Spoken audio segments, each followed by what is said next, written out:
Bonjour ou bonsoir chers auditeurs et chères auditrices, de notre web radio R212, notre auteur Naïm Kamal, en sa qualité de chroniqueur invité, partage son avis et sa réflexion avec vous dans cet article intitulé Quand les tricheurs font école, le voici en podcast pour vous. Naïm Kamal ouvre sa réflexion de la manière suivante, en posant un constat aussi grave que lucide. Ainsi vont les scandales qui suintent lentement, jusqu'à gangréner tout un système. Le commerce des diplômes universitaires n'est plus un simple soupçon, c'est un symptôme. Celui d'une université malade, d'une société démissionnaire, et d'une élite en solde.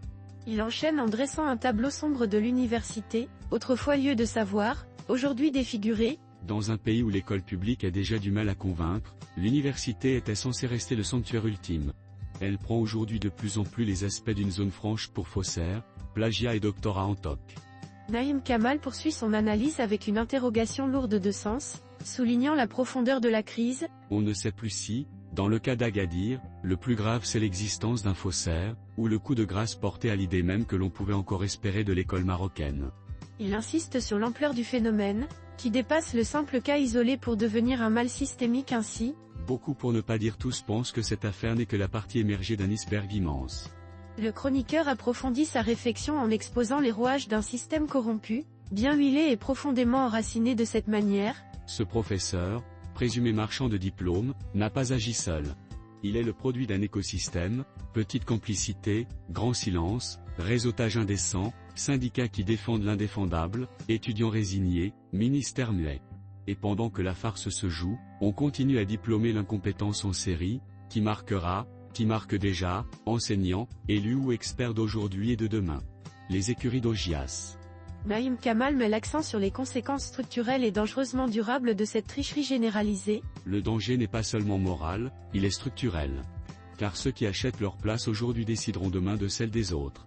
Ils siégeront au jury, rédigeront les programmes, défendront des accusés, jugeront de présumés coupables, régleront la circulation, dispenseront des leçons de duplicité. Une boucle infernale qui fait de la médiocrité une norme.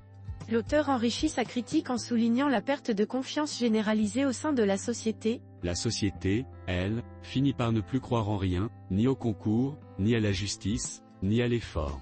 Le diplôme ne fait plus foi, il fait doute. Et c'est la confiance collective qui continue à s'évaporer, lentement mais sûrement.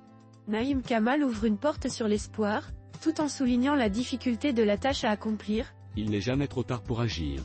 Bien sûr. Mais plus difficile. Et il faudra plus qu'un communiqué ou deux sanctions symboliques. Il faudra une révolution profonde dans les esprits et les comportements, une volonté politique ferme, et un sursaut moral de ceux qui croient encore que l'université n'est pas un kiosque de diplômes. Il faudra, surtout, cesser d'avoir peur de ceux qui vocifèrent dès qu'on exige un peu de rigueur. Plus facile à dire qu'à faire? Sans doute, pas impossible. L'arrestation l'enseignant d'Agadir et l'engagement des poursuites à son encontre le prouvent. Et Naïm Kamal conclut son article en posant une question centrale, ouverte et urgente en ces termes. La question qui s'impose alors, jusqu'où peut-on aller et comment dans le nettoiement des écuries d'Augias?